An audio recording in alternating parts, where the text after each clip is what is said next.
Bark from this red flowering gum.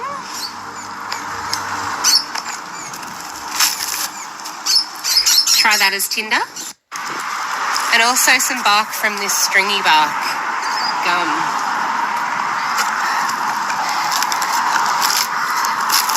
So we'll rough these up and give them a go, and they should make a beautiful tinder.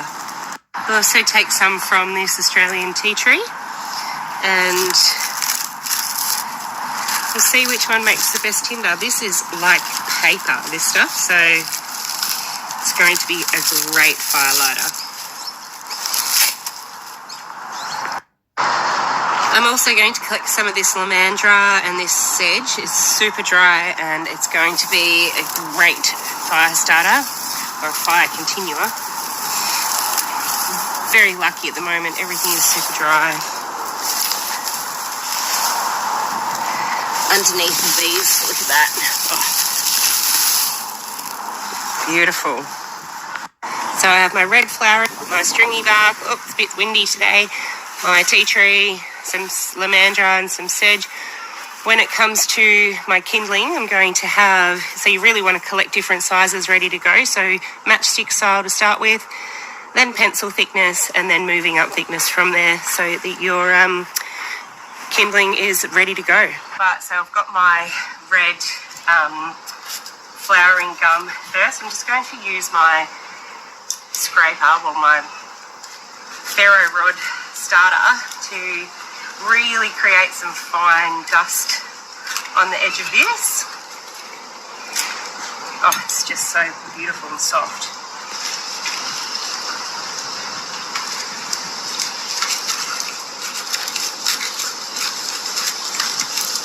So I'm doing this in my fire pit because it's a high fire danger period at the moment, and I really don't need to be starting a fire in the bush.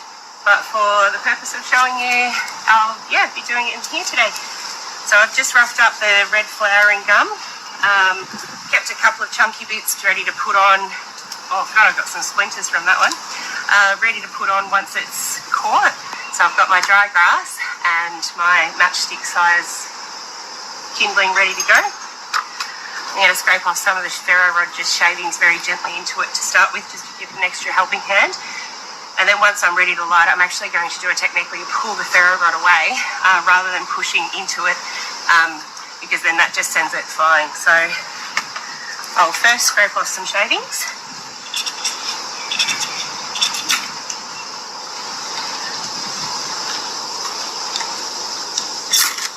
And then I'm pulling it away.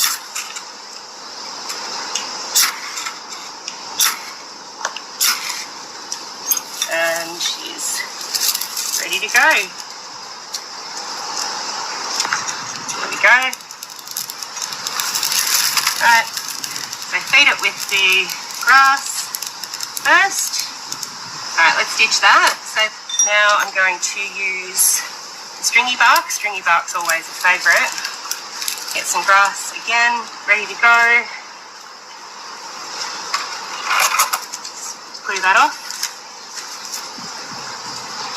Put it over there. I've got a stringy bark.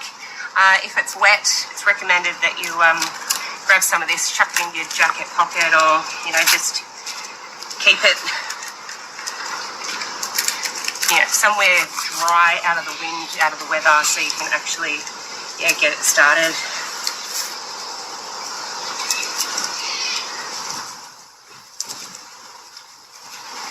It's tough, this bit.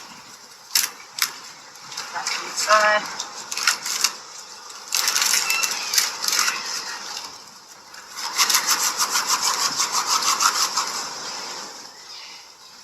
I think this is going to be a bit trickier, pretty tough, this stringy bark. You really want to just rough it up, break it up, make it into the smallest fibres you can. Alright, I'm going to get some grass on there too, just some dry grass. Give yourself the best opportunity to have a fire going.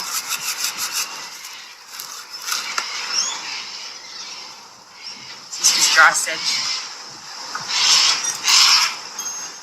So same thing. Oh, sorry, Gypsy. Just Going to scrape off a little bit of the ferro rod.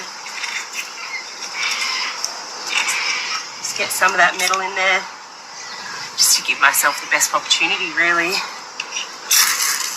There we go. And that one's lit. The grass is definitely making a big difference. But I don't think you can actually see the fire, can you? Right. Right, I'll put that out. It's still, oh, sorry, didn't realise you weren't looking. Still smouldering away beautifully. Now that I've lifted it out of the fireplace, it just wants to keep catching. So yeah, that's, the grass and the stringy bark just work beautifully together. It's so nice. All right, I'm going to put that in there. Next, we're going to do our tea tree. I love this. This is like, you pull it apart and this acts like the grass does itself. It's just so beautiful and fine. It's like paper. If you go somewhere and you need to start a fire and you've got some tea tree around, it's just highly volatile. Just really break it, rough it up. Give yourself the most surface area that you can. Hello, Red. Red and Gypsy are joining me. They're my moral support dogs. Alright, pop that there. Again, it's just nice to have some shavings in there. Why make it hard for yourself if you don't need to?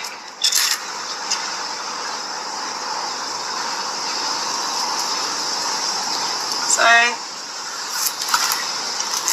the ones that worked the most, or the best, like tea tree, look at that. It's just taking off. Now that it's out in the wind, it's just having the best time.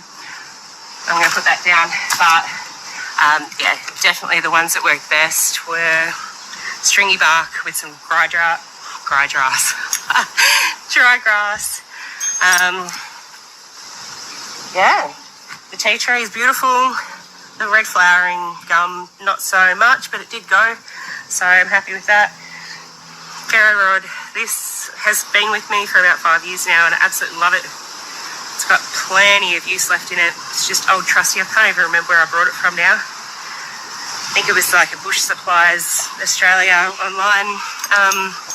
Yeah, enjoy.